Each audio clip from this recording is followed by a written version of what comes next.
বন্ধুরা, রাশিয়া বাংলাদেশের কাছে বিদ্যুৎ প্রকল্পের জন্য বিশাল একটা অঙ্কের টাকা দাবি করে ফেলেছে এবং সময় বেঁধে দিয়েছে মাত্র দুদিন। রাশিয়া স্পষ্ট জানিয়ে দিয়েছে যদি 15ই সেপ্টেম্বরের মধ্যে $630 মিলিয়ন পরিশোধ না করা হয় তাহলে বাংলাদেশ তার বিদ্যুৎ প্রকল্প রূপপুর নিউক্লিয়ার পাওয়ার প্ল্যান্টের কথা, স্বপ্ন এসবগুলো যেন ভুলে যায়। আর এই খবরটি রাশিয়ান মিডিয়া সহ বিভিন্ন বড় বড় সংবাদ মাধ্যমে প্রকাশিত হয়েছে, যা আমি এখানে লাইন দিয়ে দিয়েছি। রাশিয়া বলছে যদি বাংলাদেশ সময় মতো তাদের ঋণ পরিশোধ না করতে পারে তাহলে পুরো প্রকল্পই ভেস্তে যেতে পারে। তাই এখন বাংলাদেশের গোল্ড মেডেলিস্টের সামনে বড় প্রশ্ন, কিভাবে তারা এই বিশাল ধাক্কা সামাল দেবে। আর মাত্র দুদিন সময় হাতে, বাংলাদেশ এখন এক ধরনের অর্থনৈতিক ও কূটনৈতিক চাপের মধ্যে পড়ে গিয়েছে। দুদিনের মধ্যে ইউনূস সাহেব এত টাকা এখন কোথা থেকে জোগাড় করবে? বন্ধুরা, এই ভিডিওতে আমরা আলোচনা করব কিভাবে বাংলাদেশ হঠাৎ করে এই বিশাল সমস্যার মধ্যে ফেসে গেল, প্রধানত ভারতের সাথে শত্রুতা করার ফলে। ভারতকে পাশে না রেখে বাংলাদেশ আজ এই সমস্যায় পড়েছে। তাই এখন প্রশ্ন হলো বাংলাদেশ কিভাবে এর থেকে মুক্তি পাবে। বন্ধুরা, হঠাৎ করে বাংলাদেশের মাথায় এই মহা বিপদ এসে পড়ার পিছনে সবচেয়ে বড় কারণ হলো ভারতের সাথে সম্পর্কের ক্রমাগত অবনতি। রূপপুর নিউক্লিয়ার পাওয়ার প্ল্যান্ট প্রকল্পটি শুরু থেকেই ভারত, রাশিয়া এবং বাংলাদেশের মধ্যে একটি ত্রিপাক্ষিক সমঝোতার ভিত্তিতে পরিচালিত হচ্ছিল বা হয়েছে। আর ভারতের সাথে বন্ধুত্ব থাকতেই রাশিয়া বাংলাদেশে এই প্রকল্পে বিনিয়োগ করতে আগ্রহী হয়েছিল, কারণ বাংলাদেশ ভারতের নিকটতম মিত্র এবং তাদের জ্বালানির নিরাপত্তা নিশ্চিত করে রেখেছিল। কিন্তু বর্তমান সময়ে বাংলাদেশ ভারতের সঙ্গে সম্পর্ককে উপেক্ষা করে এমন এক অবস্থানে চলে গিয়েছে যে তাদের জন্য এত বড় একটা বিপদ ডেকে এনেছে নিজেরাই। বন্ধুরা, ভারত বরাবরই নীরব কূটনীতির মাধ্যমে কাজ করে, মাইক নিয়ে বেশি হট্টগোল করে না, বয়কট বয়কট, বরং চুপচাপ শক্তিশালী পদক্ষেপ নিয়ে এগোয়। যখন বাংলাদেশ ভারতের পাশে থাকতো তখন অনেক সমস্যার সমাধান চুটকিতেই হয়ে যেত আন্তর্জাতিক মহলে। উদাহরণস্বরূপ, যদি ভারত বাংলাদেশ সম্পর্ক ভালো থাকতো তাহলে ভারতের মাধ্যমে $630 মিলিয়ন এই ঋণ পরিশোধের সহযোগিতা অনেকটাই পাওয়া যেত।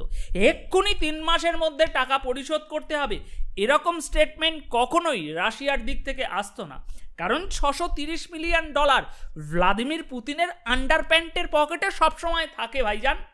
কিন্তু বাংলাদেশের বর্তমান সরকার ভারতের সাথে যে মনোভাব দেখাচ্ছে তাতে করে শুধু এই একটা সমস্যা না, একে একে একে একে এরকম আরও অনেক সমস্যা হঠাৎ করে আমরা দেখতে শুরু করব। সবে তো শুরু হয়েছে। রাশিয়া তো স্পষ্ট জানিয়ে দিয়েছে বাংলাদেশের জন্য আর কোনো ছাড়টার নেই। না না না না, আমি এসব বড় বড় কথা বলার কোন মালিক বলুন তো? সময় করে এই আর্টিকেলগুলো আপনারা একবার একটু পড়ে দেখবেন এখানে কি বলা হয়েছে। তারা আজ থেকে 2 দিন সময় বেঁধে দিয়েছে এবং বলেছে সময় মতো ঋণ পরিশোধ না করতে পারলে পুরো প্রকল্পের কাজ থেমে যাবে। আর ইতিমধ্যেই $12 বিলিয়ন প্রকল্পে $7.5 বিলিয়ন দিয়েছে এবং এখন তাদের আরও $630 মিলিয়ন পাওনা রয়েছে। আর এই ঋণের সুদ পরিশোধে বিলম্বের কারণে বাংলাদেশকে মোট $480 মিলিয়ন এবং আরও অতিরিক্ত $150 মিলিয়ন সুদ পরিশোধ করতে হবে। বাপ রে বাপ, এত দাঁত ভাঙা অঙ্ক, এসব না আমাদের মাথায় ঢুকবে না। রাশিয়া যা দাবি করেছে তাই আপনাকে এখানে আমি পড়ে শোনাচ্ছি। এসব হিসেব করতে বসলে 3-4 দিন অজ্ঞান হয়ে পড়ে থাকতে হবে ভাইজান। এছাড়াও ভারতের আদানি গ্রুপের আবার তো ওই কত মিলিয়ন একটা বিলিয়ন কি সব বকেয়া পড়ে আছে, সেগুলোও তো আবার শোধ দিতে হবে। এখন এই বিশাল অর্থনৈতিক দায়িত্ব বাংলাদেশের জন্য একটা বড় চ্যালেঞ্জ হয়ে দাঁড়িয়েছে। কেন বলছি এই কথা? কারণ দেশের আর্থিক অবস্থা এখন খুব নাজুক অবস্থায় রয়েছে। আর ডলার সংকটের কারণ দেখিয়ে বাংলাদেশ ইতিমধ্যেই রাশিয়াকে এই ঋণ পরিশোধে অক্ষম বলে জানিয়ে দিয়েছে। মানে দেশে ডলার নেই এই কারণ দেখিয়ে হাত তুলে দিয়েছে গোল্ড মেডেলিস্ট।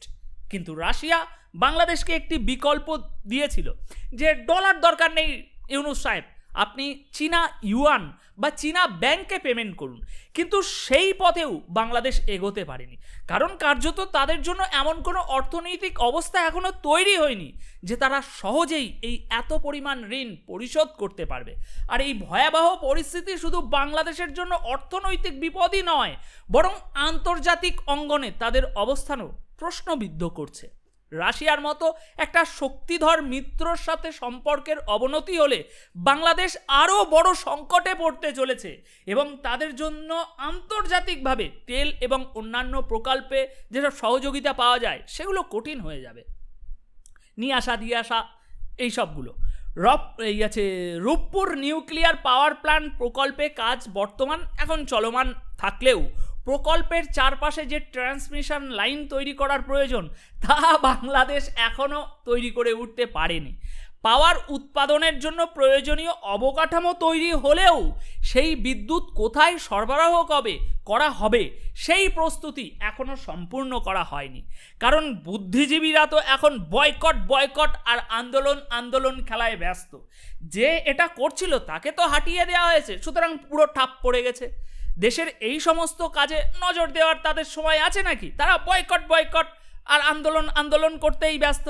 তাই এই অপরিকল্পিত অবকাঠামোর অভাবে রূপপুর প্রকল্পে বিদ্যুৎ উৎপাদিত হলেও তা জনগণের কাছে পৌঁছানো সম্ভব হবে না এখন, কারণ সে ঠাপ পড়ে গেছে সব। রাশিয়া তাদের প্রকল্পের কাজ সময় মতো শেষ করে দেবে বলে জানিয়েছে, কিন্তু বাংলাদেশ সময় মতো ট্রান্সমিশন লাইন স্থাপন করতে পারবে না বলে তাদের ধারণা, যার জন্য এখন এই পুরো প্রকল্পটি ঝুঁকির মধ্যে পড়েছে। রাশিয়া স্পষ্টভাবে জানিয়ে দিয়েছে যে তাদের প্রজেক্টের কাজ দ্রুত চলছে, তাই বাংলাদেশকেও সেই একই দ্রুততার সাথে ট্রান্সমিশন লাইন স্থাপন করতে হবে। কিন্তু বাংলাদেশ সরকারের অদক্ষতা এবং আন্দোলন খেলার কারণে এই প্রয়োজনীয় অবকাঠামো তৈরি করা হচ্ছে না। তারা সব অন্যদিকে ব্যস্ত। তারা শুধু ঋণ পরিশোধের জন্য সময় চাইছে, আরও সময় দাও, অথচ প্রকল্পের গুরুত্বপূর্ণ অংশ ট্রান্সমিশন লাইন নির্মাণে সেখানে তাদের কোনো উদ্যোগ দেখা যাচ্ছে না। রাশিয়ার দিক থেকে এরকম অভিযোগ করা হয়েছে। বয়কট আর আন্দোলন খেলায় মেতে আন্তর্জাতিক মহলে বাংলাদেশের বিশ্বাসযোগ্যতার ক্রমাগত পতন আরও একবার এই রূপপুর প্রকল্পের মাধ্যমে প্রকাশ পেয়েছে ভাইজান। যেখানে শেখ হাসিনার নেতৃত্বে বাংলাদেশ আন্তর্জাতিক অঙ্গনে মিত্রদের কাছে শক্তিশালী সমর্থন পেয়েছিল, তখন বর্তমান সরকারের অদক্ষতা এবং নীতির অভাবে সেই সমর্থন ধীরে ধীরে এখন কমে যাচ্ছে। এমনকি রাশিয়া, যা এতদিন বাংলাদেশের শক্তিশালী মিত্র ছিল, তারা এখন কঠোর শর্ত আরোপ করছে।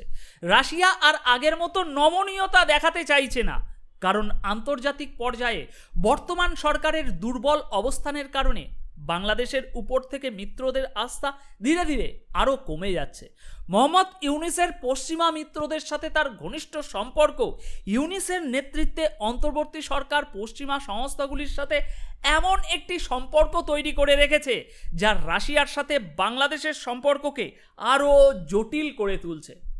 রাশিয়া স্পষ্টভাবে জানিয়েছে যে তারা বাংলাদেশের ঋণ মুকুব করবে না এবং তারা তাদের ন্যায্য পাওনা দাবি করে ছাড়বে। ইউনূসের পশ্চিমা মিত্রদের প্রতি অনুগত অবস্থান রাশিয়ার প্রতি বাংলাদেশের নীতিকে দুর্বল করে তুলছে।